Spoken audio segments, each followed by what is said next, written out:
Welcome to Episode 6 of The Making of Pakistan, Unpacking the Roots of a Nation, where we turn to Chapter 5 of KKZ's insightful work. In this deep dive, we explore how culture defined as a powerful, mental construct shaped Muslim identity and deepened the divide between Hindus and Muslims in colonial India. Okay, let's unpack this chapter. We're looking at this idea that culture wasn't just some backdrop to history, right? No, not at all. Aziz argues it was a fundamental driver, a really powerful force behind separatism. The kind of force that could potentially lead to something huge, like the partition of India. Exactly. And what's fascinating here is Aziz's central point, that culture, even described as just a mental construction, can be the absolute biggest determinant of what makes a nation. Wow, okay. More than shared religion or even language sometimes. That's what he suggests. Yeah, he points to places like the U.S. or Canada, diverse origins, but they forged this cultural identity. So if culture is that powerful, how did it actually play out in colonial India? You've got these two massive communities, Hindu and Muslim, living side by side. Well, Aziz really gets into how these different cultural spheres, language, education, literature, philosophy, even art, became, well, almost battlegrounds for identity, in his view. Battlegrounds that contributed to this growing, seemingly unbridgeable divide. Precisely. Aziz starts by building this idea of culture as a mental construction. He's leaning on thinkers like Sir Ernest Barker here. Suggesting it's something primarily in people's minds, shaping how you think, live, your character. Yeah, exactly that. And it's this feeling of belonging. That's what he says really distinguishes people. You might not be able to write down a definition of your culture, but you feel it. And that feeling sets you apart from someone with a different cultural identity deep down. Right. And this is where Aziz makes that powerful claim. Sure, culture existed way before modern nations think ancient Greece or Rome. Right. But he argues that the feeling of belonging to a common culture group becomes the absolute core, the nation nexus, he calls it. It's the glue. Even if there are other differences. Regardless of other differences, yeah. But in India, Aziz notes something a bit different. Religion, Islam specifically, often seem to come first. Okay, so how does that fit? Well, here's the twist. The culture Muslims identified with was distinct because it was rooted in Islam. They called it Muslim culture precisely because its uniqueness came directly from their faith. Ah, I see. So the religious identity shaped the cultural one. Very much so. And you see this really dramatically, as Aziz points out, with conversion. If someone converted to Islam in India. It wasn't just changing beliefs. No, it often meant an immediate total shift in cultural allegiance, moving from identifying with a Hindu-based culture to a Muslim-based one. Bang! Just like that. And he contrasts this, doesn't he, with other groups? He does. He argues there weren't really distinct Christian, Sikh, or Parsi cultures in quite the same fundamental way. But there definitely was an ancient, deep-rooted Hindu culture, millennia old. And when Muslim rule arrived, these two distinct cultural worlds clashed. Fundamentally. And for Aziz, this clash is it. The heart of the problem. The core argument of this chapter. Absolutely. He argues the differences were just too profound in background, content, the whole shape of Hindu and Muslim cultures. He felt it made a common society basically impossible to evolve. These cultural differences were the actual root of separatism, in his view. Yes. He paints this picture quite starkly of two cultures standing side by side, described as adamant, exigent, and inexorable. They didn't really mix or merge. They mostly met on the field of battle, as he puts it, meaning in conflict. Pretty much. So his conclusion is stark. This deep cultural separatism ultimately divided the country. The two cultures, unable to really coexist or blend, felt they needed their own separate space. And that, for him, is the cultural explanation for Muslim nationalism and the demand for Pakistan. Okay, let's shift gears slightly. Aziz points out this interesting pattern, not just in India, where cultural organizations pop up before political ones. Yeah, it's like the cultural groundwork gets laid first. So in Muslim India, you had the Mohammedan Educational Conference before the Muslim League political party. And for Hindu India, the Brahmo Samaj, which was more of a social reform movement, came before the Indian National Congress. And he gives examples from elsewhere too, right? The South Africa, Ghana, Nigeria, same pattern. Cultural or sociocultural groups first, then the explicitly political parties. Broderbond before the nationalists, WONC before CPP. It takes us back to Sayyid Ahmad Khan, doesn't it? That key 19th century figure. Absolutely. His early efforts weren't about forming political parties. They were cultural, educational. The Translation Society, the Scientific Society. Aiming to bring European knowledge, science, into Urdu for Muslims. Exactly. And then, of course, his most famous legacy, founding the Mohammedan Anglo-Oriental College at Aligarh, which grew into the Aligarh movement. And Aziz describes that movement as fundamentally cultural, even though it had educational, literary, religious aspects. Wholly cultural, he says. It was ambitious stuff, setting new standards for education, literature, social thinking, even interpreting Islam. It wasn't just about school. It was about shaping a modern Muslim identity, promoting the good life as they saw it. Aziz really emphasizes its importance for Muslim cultural regeneration. And this is where, according to Aziz, Sayyid Ahmad Khan's strategic thinking was key. He believed very strongly that you had to build a solid cultural foundation first. Through education, language, social uplift. Right, before you could even think about building a stable political structure. So he deliberately held back from full-on politics initially. Focus on the base. Because Aziz argues political unity is just a delusive hope without that cultural similarity first. That's his view. He sees Aligarh as crucial for producing the educated, disciplined individuals who could eventually lead the Muslim community politically. Okay, let's turn to language. Another huge cultural marker Aziz focuses on. Sometimes, he says, it's powerful enough to define a nation itself. He does acknowledge it's not always the case. Canada, Switzerland, Belgium are multilingual nations. But language is still a major force. It creates that natural bond between speakers, doesn't it? Definitely. It shapes literature, molds thought through shared words, phrases, creates a whole tradition of thought and sentiment. And in India's linguistic diversity, this was a huge challenge to the idea of one single nation. And within that mix, Urdu. Aziz says it was generally seen as the language of the Muslims. Yeah, he talks about its origins in the Mughal era, a mix of Persian and local dialects, and how it grew, especially under pressure. Now, Hindus used Urdu too, contributed to it. They did. But Aziz points to this underlying emotional tension because of Hindi, their own language, which increasingly looked to Sanskrit for its identity and vocabulary. Leading to a conscious separation, a pulling apart. Yes. Hindi proponents tried to purify it with Sanskrit, while Urdu enthusiasts leaned more towards its Persian and Arabic roots. The gap widened. And Aziz sees this Hindi-Urdu controversy as absolutely central to the whole Hindu-Muslim question. It wasn't just about linguistics. Hindus promoting Hindi as the potential national language, Muslims championing Urdu and rejecting Hindi's claim. Exactly.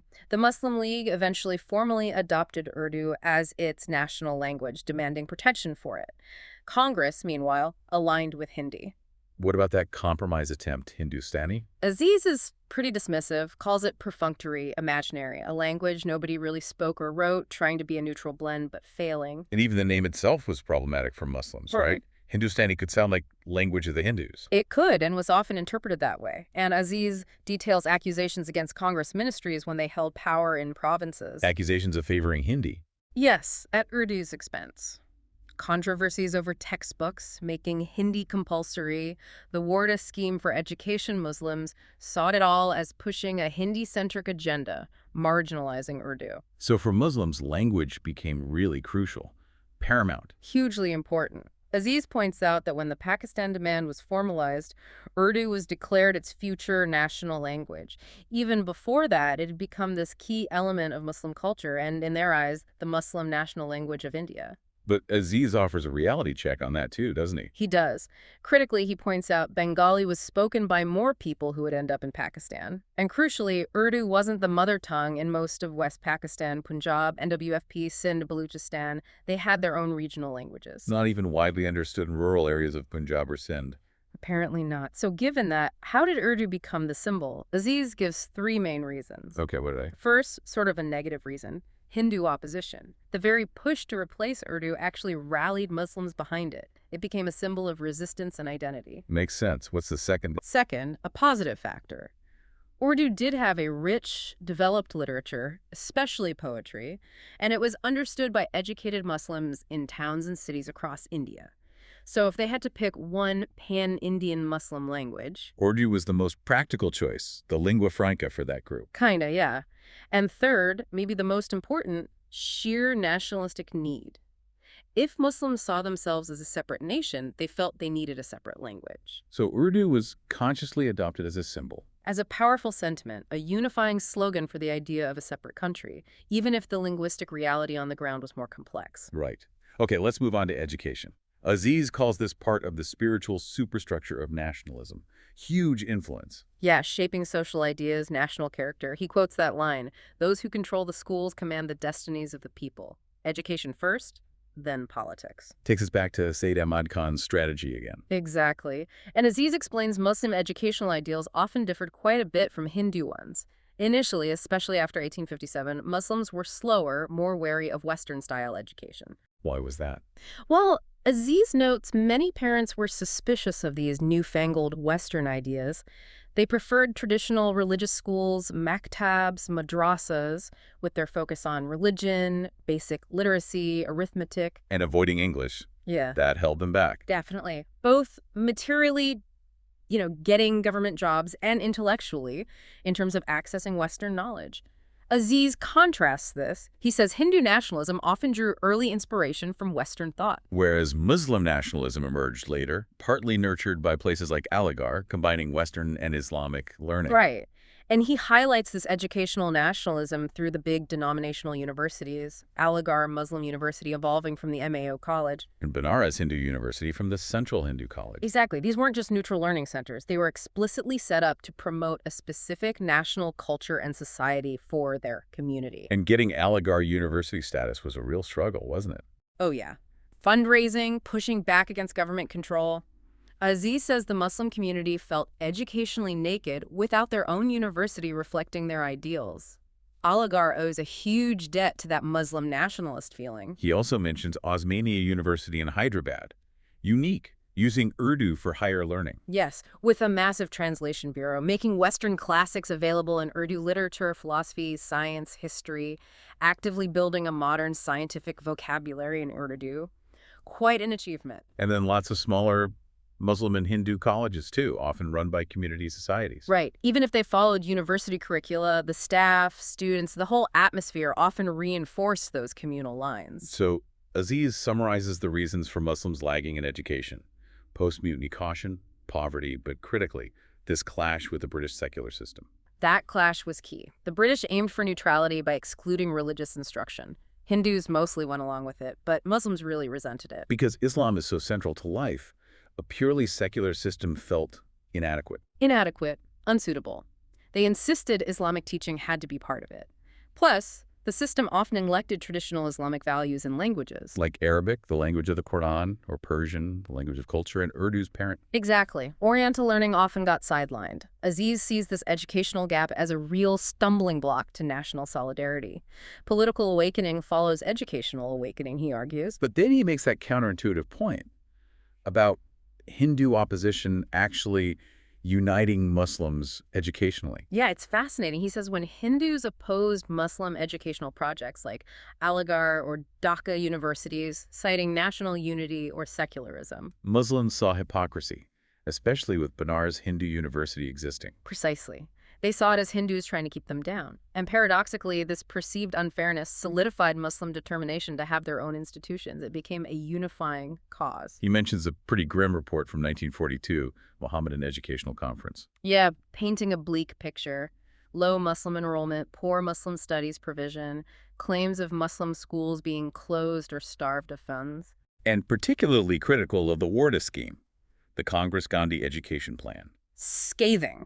Called it essentially communal, shot through and through with Hindu ideals, designed, they felt, to disconnect Muslim kids from their faith by ignoring religion. And claims of pressure to honor the Congress flag, sing Bande Mataram. Yes, wear homespun khadi, even do puja to Gandhi's portrait. Really strong accusations reflecting deep distrust. And that Vidya Mandir scheme in the central provinces, temples of learning. Seen as most obnoxious, the name itself offensive to Muslims due to idolatry connotations, pushed through despite Muslim opposition with no provision for separate Muslim schools or Urdu teachers. He quotes Sir Aziz-ul-Haq, suggesting that if a common, unbiased system wasn't possible, then the only alternative was basically separate educational systems, a federation of distinct educational organizations, each developing its own culture. So the takeaway, Aziz argues, is that separatism was deeply embedded in the Muslim mindset by then, across culture, very much including education. It had permeated that deeply, yes. Okay, now literature. Aziz sees this as one of the strongest reflections of cultural nationalism, capturing thoughts, ideals, history. Right. He notes there wasn't just one single Hindu or Muslim literature across India, obviously, but Muslim writing, especially in Urdu, had its own distinct character, background, inspiration. He points to three main sources for Muslim Indian literature. Yes. First, religion, Islamic themes, religious poetry, epics like the Shahnameh Islam. Second, history focusing on the Muslim past in India and globally, celebrating heroes, popular historical fiction. And third, The deep influence of Persian and Arabic cultures, shaping vocabulary, metaphors, poetic forms. Aziz says you really needed knowledge of those traditions to fully appreciate much of Urdu literature. Think of poets like Ghalib or Iqbal writing in Persian, too. so this connection to Islam, Islamic history, Persian Arabic culture, that made it essentially Muslim and different. That's his argument. Fundamentally different from other literary traditions in India. You see it in where they looked for inspiration. Hindus to Mauryas, Guptas, Marathas, Muslims to Mughals, pan-Islamism. Exactly. Different memories, different points of pride, leading to different visions for the future expressed in literature. And Aziz argues the real spirit of Urdu literature was kind of alien to the Hindu mind, lacking that background, like appreciating Milton without knowing Greek myths or Christian stories. That's the analogy he uses, yeah. He sees literature as potentially a cruelly divisive agent. He even draws parallels. To literary revivals in Europe being linked to independence movements, Czech, Lithuanian. Right, literature fueling national consciousness. He also mentions the role of literary groups like the Anjuman-e-Taraqi-Urdu, actively promoting Urdu language and literature as a cultural project. And the role of writers, the men of letters. Crucial, he says, developing the language, collecting folklore, translating important works, modernizing forms, linking literature to patriotism, standardizing usage, creating terminology. And this happened in Muslim India. The Urdu Bolo movement, translations enriching the language, even nationalizing religion by translating the Quran and prayers into Urdu. All part of it, according to Aziz. Building that distinct cultural linguistic identity through literature. He again gives Western parallels, French epics, Dante in Italy, Norwegian literature breaking from Danish dominance. He highlights specific figures too, doesn't he? Sayyid Ahmad Khan. His essays in Tazabul Akhlaq, promoting social reform, religious liberalism, very influential. Hali's poem, Musadas. Hugely important, described as the sweet melancholy epic about Islam's decline in India, a lament that really resonated, awakened Muslims, combined poetic skill with a practical aim of rousing the community. And then Iqbal, Muhammad Iqbal. The poet-philosopher. Aziz credits his poetry evoking the past, calling for Islamic brotherhood and purity with being instrumental, turning a half-conscious minority into a solid group. Really galvanizing. So the conclusion Aziz draws here is that these intellectuals, Sayyid, Hali, Iqbal, they prepared the mental soil. Exactly. They laid the cultural and intellectual groundwork. So when a political leader like Jinnah emerged, making the demand for Pakistan, He was welcomed as a deliverer because he was articulating aspirations that had already been fostered culturally and intellectually. that's precisely Aziz's argument. The ground was ready. Okay, briefly then, philosophy and intellectual roots.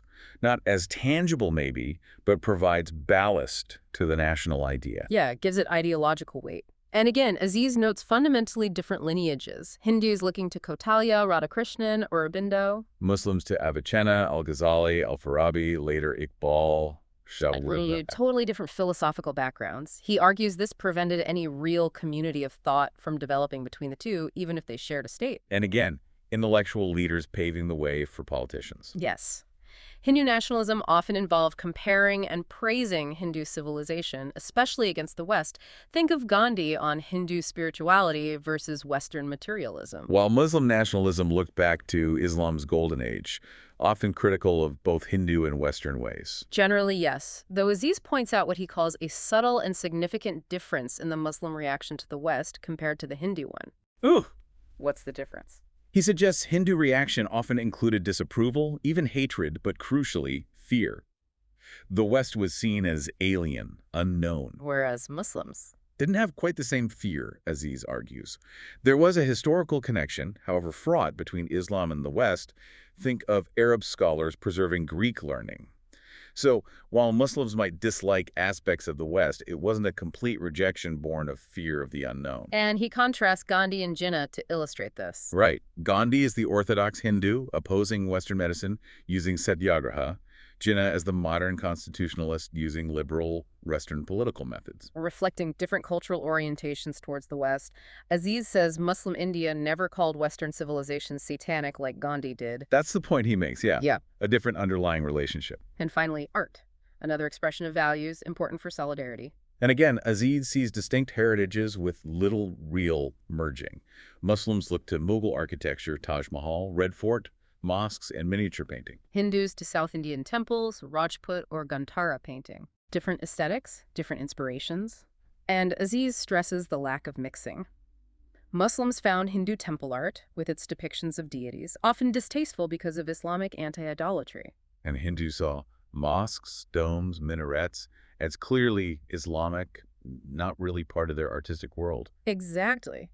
Some secular buildings might be admired by both, but Aziz says it wasn't nearly enough to create a shared artistic heritage that could foster unity. So wrapping up Aziz's argument from this chapter, it's that the Hindu-Muslim conflict was much deeper than just religion. Far deeper, a clash of two distinct civilizations, he argues, different languages, literatures, education ideals, philosophies, art, everything. This yawning cultural gulf, as he calls it, destroyed any real chance of affinity or unity. That's his conclusion. It thwarted all the efforts to build a single Indian nation. And when you add in differences in social customs, ways of life, Aziz concludes it basically doomed the possibility of a united Indian nationalism ever truly taking root. A very strong, culturally deterministic argument. Wow. So K.K. Aziz really lays out a powerful case here that these deep, ingrained cultural differences, these distinct mental constructs of identity, were maybe the most fundamental barrier, unbridgeable perhaps. Absolutely. He's basically saying, look, even if you could sort out the politics or economics, these fundamental variances in worldview expressed through language, learning, art, history, created a chasm so deep. That genuine unity was incredibly difficult, maybe just impossible. That seems to be his ultimate point. It really makes you step back and think about the sheer power of culture, doesn't it? Not just as background noise, but as this active force shaping identity, relationships, and sometimes leading to profound separation. So thinking about all this culture, identity, division in colonial India, what does it make you consider about similar dynamics today? Well, it definitely raises a big question, I think. If culture, as this potent mental construct, can drive such deep separation, even lead to partition, as is argues, then what are the ways we could consciously use shared cultural experiences or deliberately foster mutual understanding to try and build bridges, to potentially create unity even when other deep differences exist? That's a really important thought to ponder. And on that note, we'll wrap up this deep dive into the cultural factors shaping the making of Pakistan based on Chapter 5 of K.K. Aziz's work.